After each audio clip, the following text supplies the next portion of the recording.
Let's go over how to determine the scope for an accessibility audit. And when I say scope, what's happening here is we are evaluating a digital asset. So let's just use the example of a website. We're looking at this website and we're determining what pages, what screens, and what unique content and any other items that we're going to be actually auditing, because we're not going to audit the entire website. That's impractical. It would take too long. It would be too expensive. And it really doesn't provide that much additional value after a point.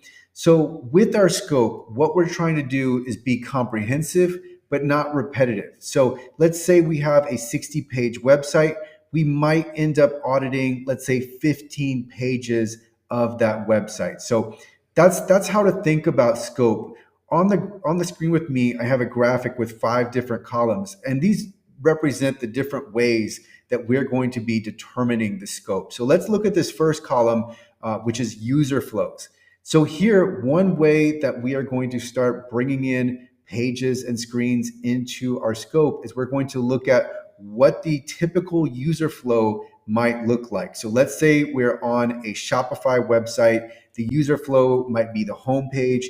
It might be a general shopping page, then it might be a product page, and then we have the cart and the checkout and the screens that show up between the cart and the checkout. So that might be a typical user flow, and so we're going to include all of those pages and/or screens in the scope for the audit. And then now we're going to look at the second column, which is page layouts.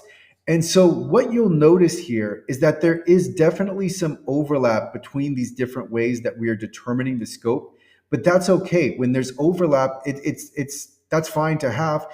We simply want to be comprehensive, and we want to make sure that we're including all of these important unique pages or all of these important layouts, etc. So again, let's look at the page layouts. So this might be the collections page. So we have a collection of products, and there is a page layout for collections, and it's used multiple times throughout the website.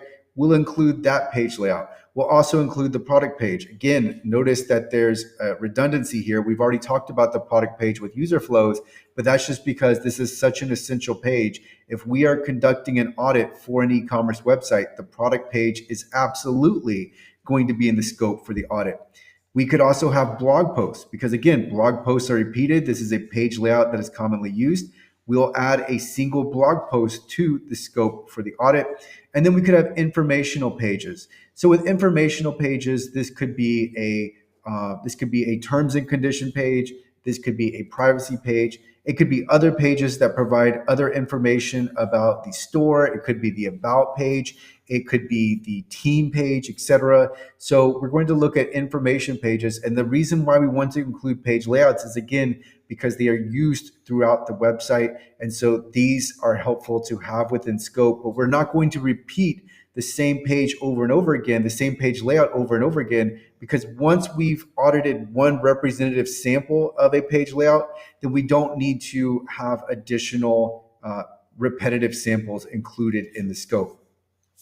Next, we're going to look at the primary pages. So what would be the primary pages? Well, the home page, the product page, the blog post page, the contact page. These are all primary pages of the website. So again, a lot of overlap here, but that's just because we're using these different ways to try to sift out and determine if there's something else that the other ways that we determine what's included in the scope. If something's left out, then by going through these different methods, we'll ensure that we're not going to leave out anything.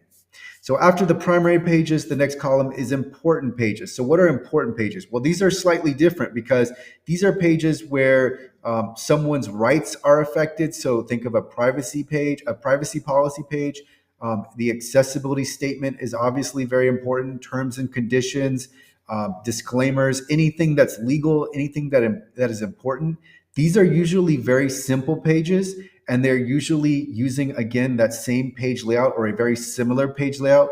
but we do want to make sure that we include one. This isn't absolutely necessary. In fact, none of these pages are absolutely necessary, but when we are determining a scope to recommend to a client, these are some, we're going to take a representative sample, and these are very important pages. So we want to make sure that any accessibility issues that exist are going to be brought forward in the accessibility audit report.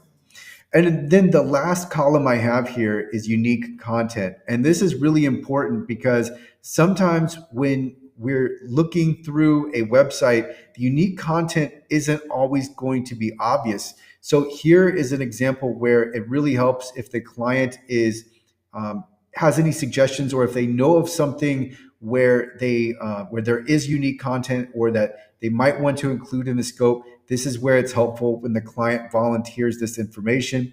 So when I say unique content, this could include a map, it could include a store locator page, it could include an infographic. And so here, when I'm going through these, just keep in mind that these aren't necessarily, this content might not necessarily be found when we're taking the representative pages or screens from these previous ways of determining our scope. So again, this is why we have to look through the website and see if we can, we're trying to seek out any unique content that might not be found on, let's say, a page layout. So let's say there is a page layout, but then on one of the pages for using that page layout, there's this additional unique content that we really want to include in the audit because accessibility issues can be introduced, such as with the map, right? If we have a map and accessibility issues are introduced, then it's really helpful for the website owner to know those accessibility issues exist. So continuing on with the new unique content list, I have here a survey. There could be a reviews page. There could also be documents that aren't really on a page, but let's just say there's a PDF that is hosted on the domain name. It's good to know about those. Sometimes those will be included in the scope. Other times they will be outside of the scope. It really depends. Also, any pop-ups and pop-ups can sometimes they can be they can arise throughout the site, or they can be for a specific page. So pop-ups are also an example of unique content, and that would be a screen. But these are the different ways that we're going to use to come up with a scope for the audit. And we want to make sure that we're not including any more pages than is necessary. So even if there are some slightly different pages, if we've covered what accessibility issues would be found generally, then that's going to be sufficient, unless the client for some reason just wants a specific scope or they want certain pages included. Otherwise, we're not going to recommend those additional pages because it's just not necessary. And as I've talked about in my mini audits video, sometimes clients want to scale back the audit scope just because it becomes more expensive for each additional page added. So the client will think, okay, well, let's just pare this down to, let's say, 12 pages rather than 17. And that way we can fall within budget. That way we can focus in on just these absolute most critical, most essential pages that we need. And then later on, we can work on some of these secondary pages. So that's also a consideration here. But now we've generally gone over how we're going to conduct scoping for an accessibility audit and then arrive at the ultimate scope for the accessibility audit that we're going to send to the client in a proposal.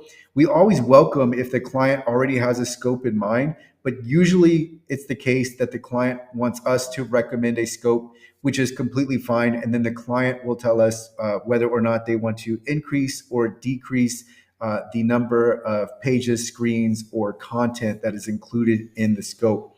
So that's how we determine this. If you need help with an accessibility audit, audits are our most popular service at accessible.org. I will include both pricing information and contact information in the description.